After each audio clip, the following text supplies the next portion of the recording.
Bismillahirrahmanirrahim. Assalamualaikum warahmatullahi wabarakatuh. Waalaikumsalam warahmatullahi wabarakatuh. Selamat pagi menjelang siang Ibu-Ibu SDN 01 Ibu Alur.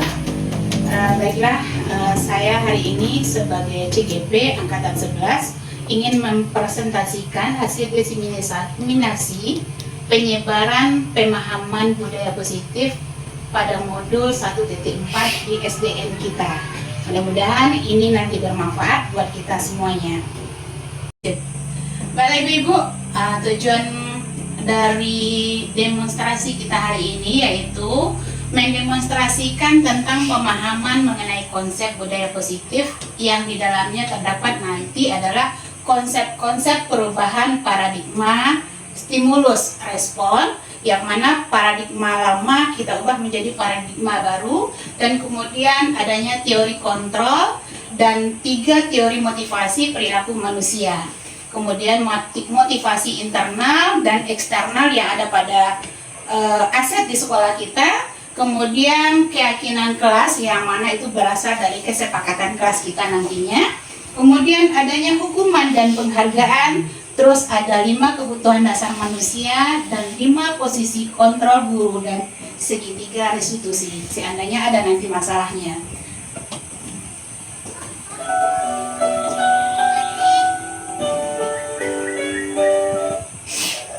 Dilanjutkan dengan apa itu disiplin positif.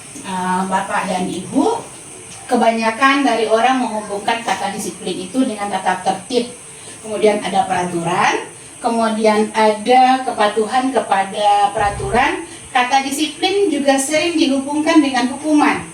Padahal itu sungguh berbeda sekali Ibu-Ibu. Karena tentang disiplin positif tidak harus memberikan hukuman.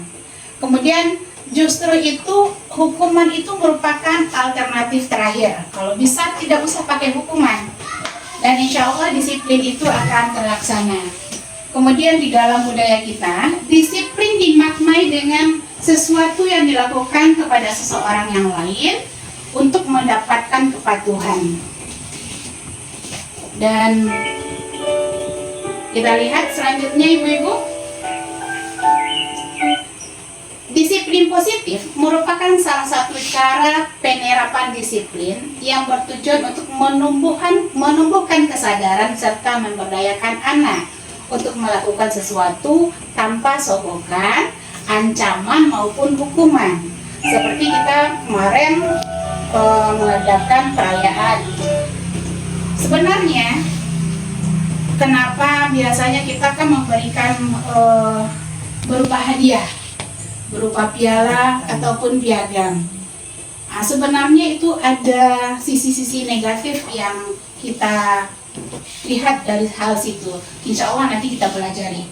Kemudian adanya dari nilai kebajikan universal yang mana disiplin positif merupakan bentuk kontrol diri agar bisa mencapai tujuan mulia yang mengacu pada nilai-nilai atau prinsip mulia yang dianut oleh seseorang yang dinamakan dengan nilai-nilai kebajikan universal.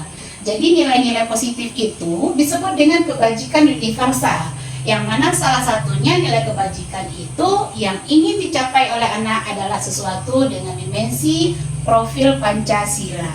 Itu yang kita pelajari pada P5 yang dimasukkan kepada tiap-tiap nilai-nilai bahasa Indonesia, matematika, agama, dan beberapa lagi IPAS. Di dalam situlah kita lihat nanti bagaimana pelajar Pancasila, profil pelajar Pancasila. Dan Ibu-Ibu, kita mempunyai siswa yang mereka mempunyai kebutuhan-kebutuhan dasar manusia, yang mana mereka adalah manusia biasa yang tentunya mempunyai kebutuhan-kebutuhan. Apa kebutuhan yang ada pada diri mereka? Yang pertama adalah kebutuhan bertahan hidup. Kebutuhan bertahan hidup seperti makan, apalagi Ibu-Ibu? Pakaian, tempat tinggal, kesehatan dan keamanan. Berarti mereka datang ke sini, mereka membutuhkan apa yang mereka butuhkan adalah keilmuannya. Mereka datang ke sini sebelum pergi sekolah, mereka butuh makanan supaya mereka bisa berolahraga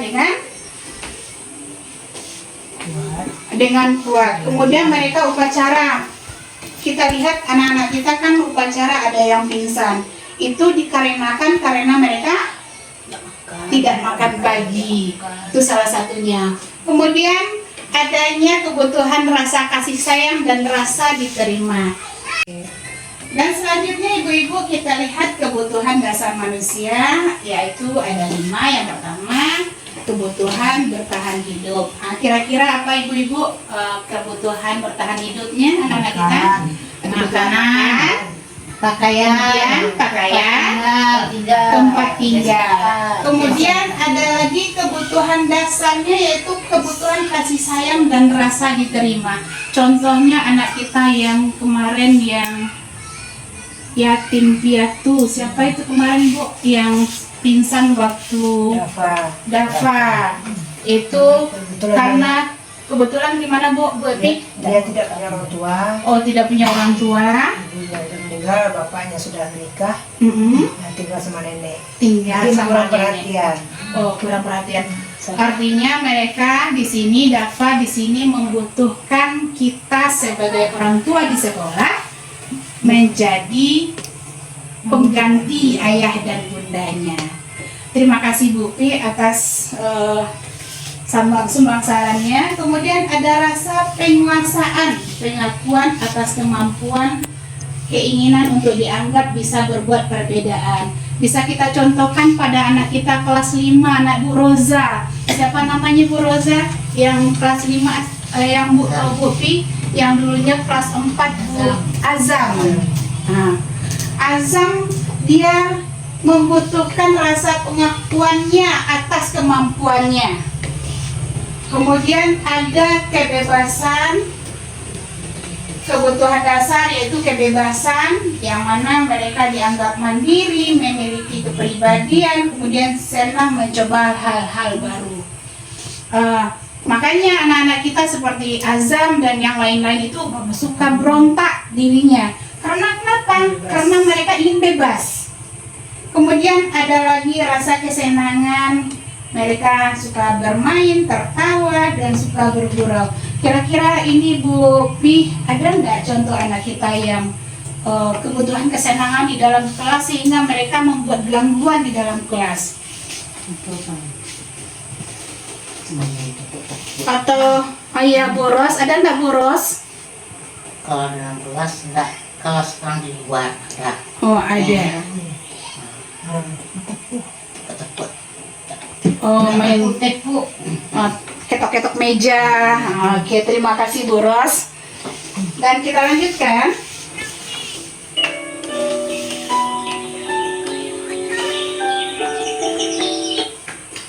Nah ini ada contoh kebutuhan dasar manusia, ada contoh kasusnya.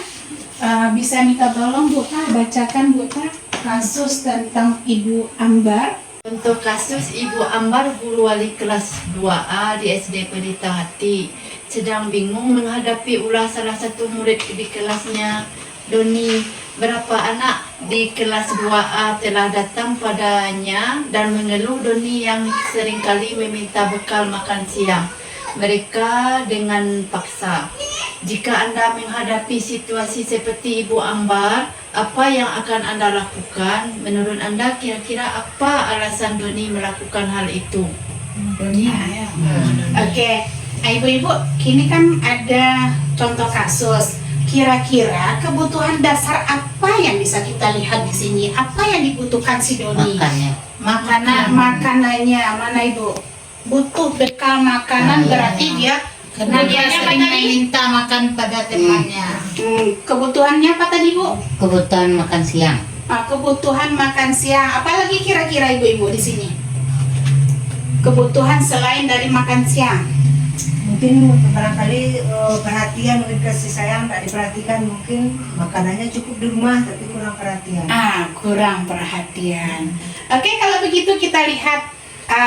Terima kasih ibu-ibu.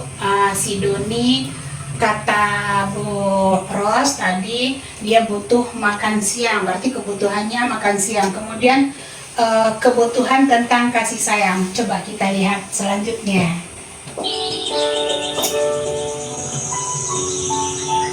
Oke, kata kuncinya, setiap perilaku manusia memiliki tujuan. Di balik perilaku tersebut, salah satunya adalah memenuhi kebutuhan dasar. Dalam kasus Doni di atas, Doni ditanya oleh Ibu Ambar adalah karena dia lapar, orang tuanya tidak membawa bekal makanan, maka kebutuhan dasar yang sedang berusaha dipenuhi oleh Doni adalah kebutuhan bertahan hidup. Kebutuhan dasarnya kebutuhan makan. Tepuk tangan buat kita semua ibu-ibu. Terima kasih. Kemudian selanjutnya, Doni menjawab bahwa alasannya mengambil bekal temannya karena dia merasa senang temannya menjadi memperhatikan dia, sehingga temannya melaporkan tindakannya itu kepada gurunya dan guru memberitahu orang tuanya sehingga orang tuanya jadi memperhatikan. Jadi selama ini kurang perhatian dari orang tuanya, dari Ibu Ambar. Karena apa? Karena lupa bawa makanan, mungkin tidak kurang perhatian. Sehingga setelah kejadian itu maka ibu memenuhi kebutuhan dasar si Doni, yaitu kebutuhan akan kasih sayang dan rasa diterima, rasa perhatian dari orang tuanya. Terima kasih dan tepuk tangan buat Dupi. Terima kasih buat kita semuanya. Silakan.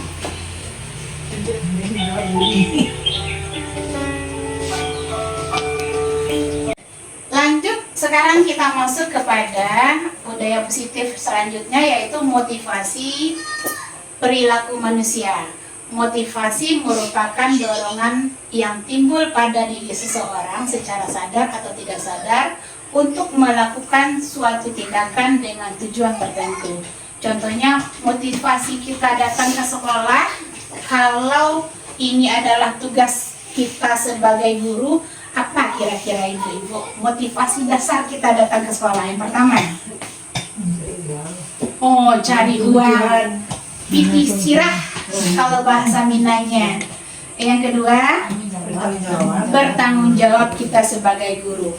Nah, inilah motivasi kenapa kita bisa datang ke sekolah. Selanjutnya, motivasi kita yang paling akhir adalah kita ingin membentuk pribadi anak sehingga mereka mempunyai karakter, mereka berbudaya, dan mereka berbakat, mendapatkan pendidikan yang sesuai dengan tingkat usianya. Kemudian motivasi yang pertama yaitu perilaku manusia itu menghindari ketidaknyamanan. Murid melakukan disiplin diri karena takut dihukum.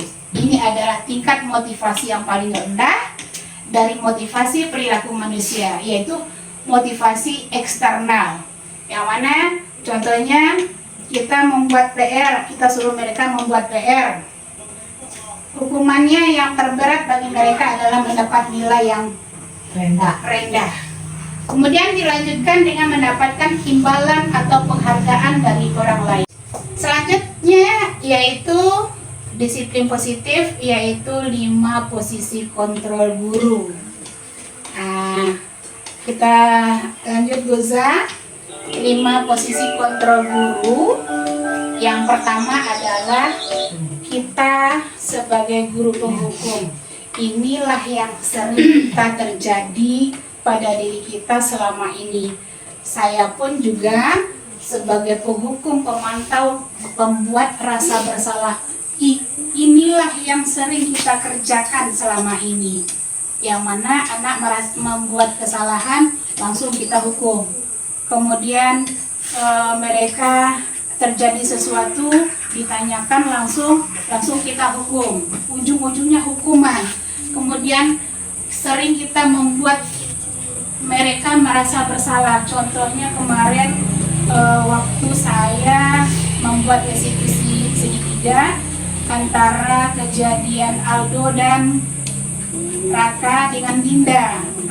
Itulah yang saya lakukan, pembuat rasa bersalah. Ternyata di modul 1.4 ini adalah hal yang fatal kita kerjakan. Dan mungkin ada juga di antara kita menjadikan mereka sebagai teman. Tapi sebanyak ini posisi kontrol guru, yang paling bagusnya adalah posisi manajer sebagai posisi pemimpin.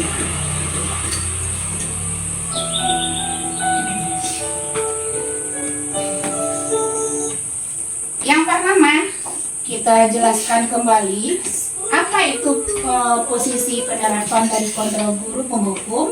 Yang ini bisa menggunakan hukuman fisik atau hukuman verbal. Contohnya mungkin pernah orang tua mungkin menepuk pundak anak, atau mungkin kita memberikan hal yang rasanya menyakiti mereka. Jangankan seperti itu, dengan perasaan mereka saja itu sudah merupakan hukuman bagi mereka. Nah, selanjutnya yaitu tentang membuat rasa bersalah. Ini yang saya jelaskan tadi. Lanjut, Bu Zah.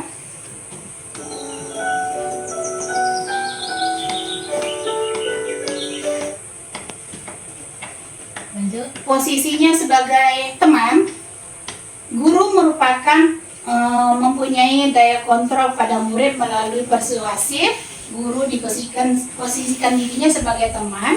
Kemudian hal-hal negatif dari posisi sebagai teman adalah bila suatu saat seorang guru tidak membantu, maka murid akan merasa kecewa dan dia berkata, oh bapak tuh ndak kawan jawab ledo, ibu tuh ndak kawan jawab ledo. Itu penata mereka. Dan kemudian ada hal yang mungkin timbul kepada anak yang apabila mereka mengerjakan sesuatu tapi tidak mendapat dukungan dari guru yang lain, maka mereka akan malas melakukan suatu pekerjaan itu. Kemudian dia akan tergantung kepada guru yang dianggap sebagai teman tadi.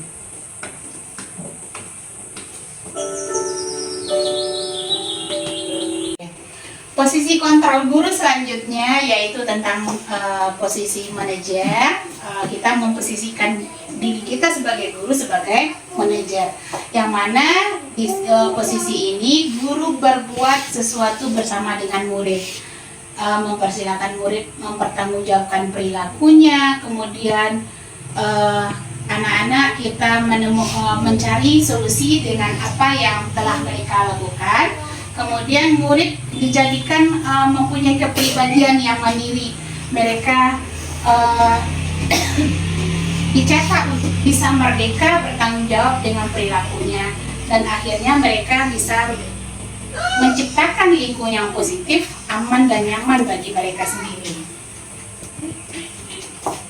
Yang pertama, kita lihat kasus yang sudah saya restitusikan kemarin, yaitu tentang siswa yang datang terlambat. Kalau kita posisikan diri kita sebagai penghukum, apa contoh pertanyaannya? Kita bisa di sini melihat kamu selalu saja datang terlambat dan pasti kamu selalu yang datang terakhir. Itu kata-kata yang kita berikan kalau kita sebagai penghukum. Kemudian ada kata-kata yang kita gunakan untuk merasa bersalah, supaya mereka merasa bersalah, seperti si Aldo kemarin. Untuk posisi kontrol sebagai manajer, kalimatnya, apakah kamu mengetahui kesalahan kamu? Kemudian, apa keyakinan kelas kita? Dan dilanjutkan, bagaimana kamu akan memperbaiki kesalahan kamu?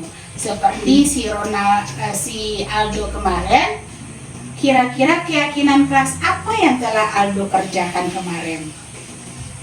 Apa itu sudah sesuai dengan keyakinan kelas? Kalau belum sesuai dengan keyakinan kelas, apa tindakan Aldo selanjutnya?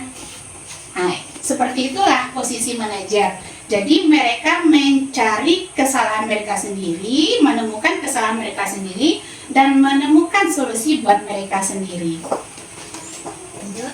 Lanjut. Kita masuk kepada keyakinan kelas. Yang keyakinan kelas tadi sesuai dengan tugas kita dalam membuat RHK di PMM.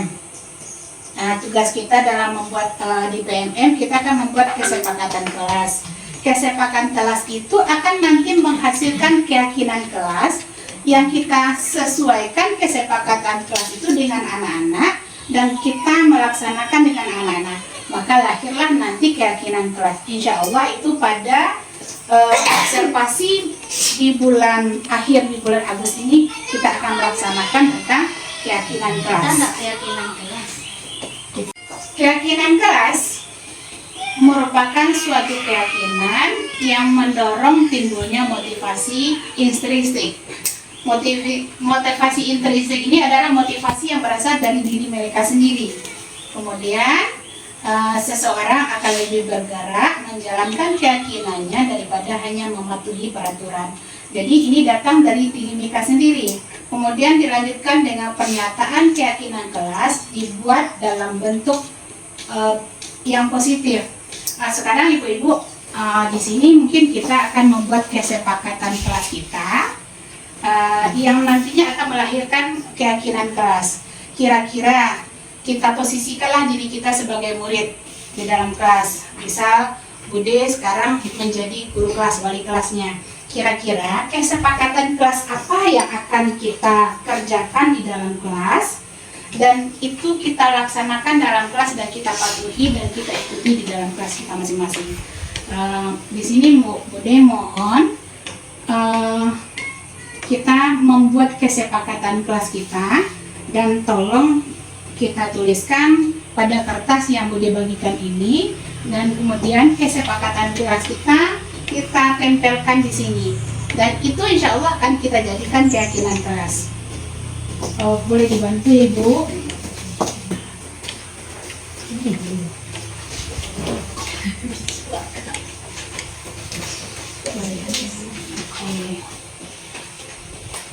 Kira-kira kesepakatan kelas apa yang kita sepakati di dalam kelas kita? Misalkan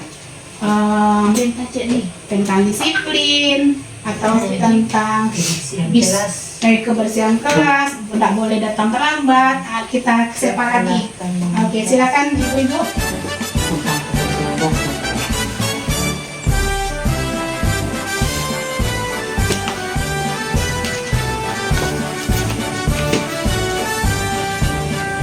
Bulatkan tekad kuatkan hati, negeri ini memanggilmu. Boleh terserah kita bagaimana ibu. Belajar bergerak Boleh satu, boleh untuk dua, negeri. atau kalau boleh banyak. Tapi itu kita yakini dan kemudian kita sepakati di dalam kelas, dan itu kita laksanakan sampai akhir kelas kita nanti. Setelah kita akan naik ke kelas baru. Tingkatkan prestasi, lahirkan profil pelajar Pancasila. Belajar bergerak berbagi untuk negeri, kita menjalin kolaborasi. Belajar bergerak berbagi untuk negeri. Oke, bagi yang sudah silakan ditempel ke mading kita. Silakan ibu-ibu.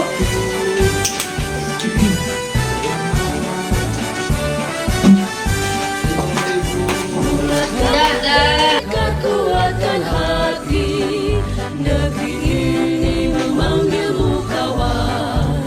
Belajar bergerak berbagi untuk negeri, guru penggerak majukan pendidikan. Guru penggerak menghamba pada murid, kreatif rancang pembelajaran. Hargai potensi, tingkatkan prestasi, lahirkan profil pelajar Pancasila. Belajar bergerak berbagi untuk negeri, kita menjalin kolaborasi. Belajar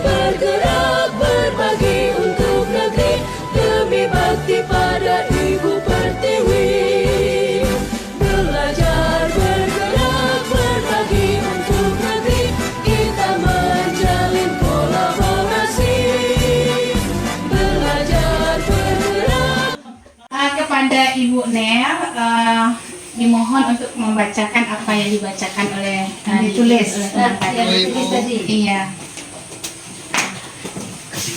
Jawab semuanya. Semuanya. Oke. Beberapa buah selamiran. Jadi tentang yang pertama tentang kebersihan kelas kita di sekolah, yaitu tidak boleh datang terlambat. Lagi itu tentang kita sudah berada di dalam kelas setelah melakukan senam pagi. Lagi kita harus tentang kenyamanan kelas dalam menerima pelajaran dari guru di setiap kelas. Dan membaca doa sebelum dan sesudah belajar. Nah, tadi yang pertama Tentang kebersihan kelas. kebersihan kelas itu tentang apa itu Ibu-ibu? Kebersihan. Kebersihan. Oke, berarti kita sepakati. Kita tulis di sini Bu, kesepakatan kelas, keyakinan kelas. Keyakinan pakai Keyakinan kelas. tidak nak. Ini dulu tuh. Keyakinan kelas. Keyakinan kelas. Ini dulu. Satu. Yang pertama tentang disiplin. Kebersihan, maaf. Tentang kebersihan.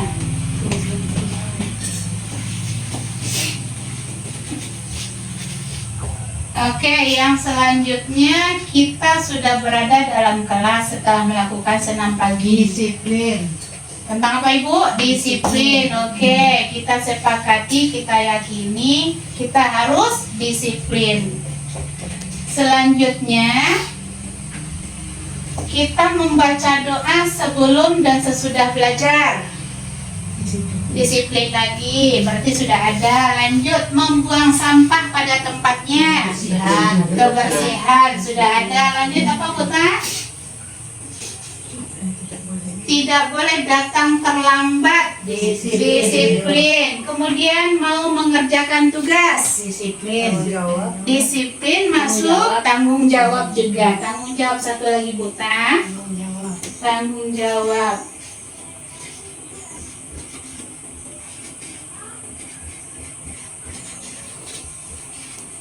Dan dilanjutkan dengan tentang kenyamanan kelas menerima pelajaran dari guru. Kenyamanan. Kemana perginya ibu-ibu? Bisa nggak apa-apa kenyamanan, kita menjaga kenyamanan. Oke, boleh kenyamanan Bu.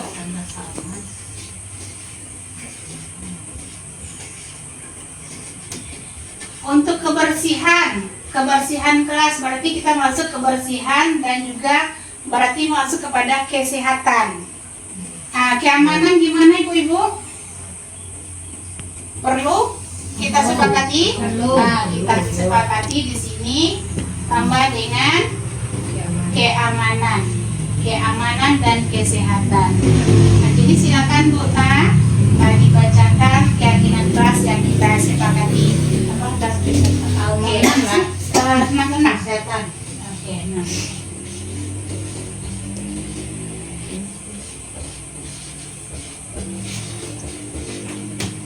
Oke, silakan dibacakan Bu Ta. Jadi keyakinan kelas kita yaitu yang pertama kebersihan, yang kedua disiplin, yang ketiga tanggung jawab, yang keempat kenyamanan, yang kelima keamanan, dan yang keenam kesehatan.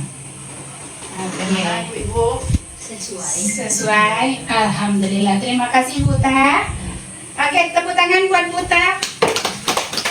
Oke ibu-ibu, di depan kita melihat ada peraturan atau kesepakatan yang sudah dikerjakan oleh anak-anak kita. Kira-kira masuk kepada keyakinan kelas apa di antara itu? Yang pertama, selalu kembalikan buku ke tempatnya. Kira-kira kemana Bu? Tanggung jawab. Oke. Yang nomor 2, dilarang mengganggu orang lain. Kenyamanan. Bisa nggak ibu-ibu kita saling menghormati? Boleh. Bisa saling menghormati. Kemudian hadir di sekolah 15 menit sebelum belajar mulai. Disiplin, dilarang melakukan kerja kekerasan, kenyamanan dan keamanan. Berarti sudah masuk. Dilarang menggunakan narkoba, keamanan, kesehatan. Berarti keamanan masuk dan kesehatan juga masuk. Kemudian pergantian atau menunggu giliran. Disiplin, menggunakan masker, kesehatan, jangan berlari di kelas atau koridor.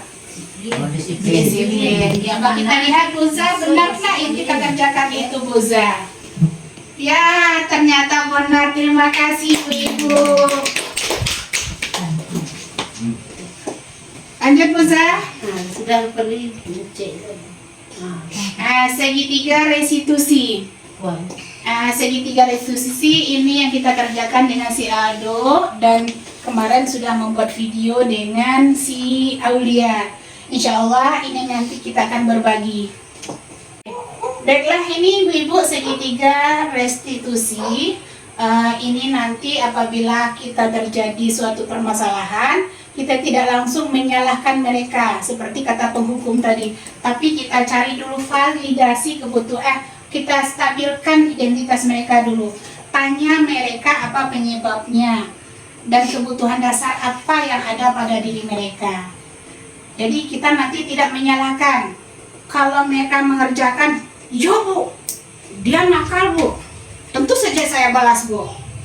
Kita benarkan dulu pekerjaan mereka, tapi nanti kita perbaiki. Ya, enggak apa-apa, Ibu dulu juga seperti itu, tapi buat yang akan datang begini, kita kasih solusinya.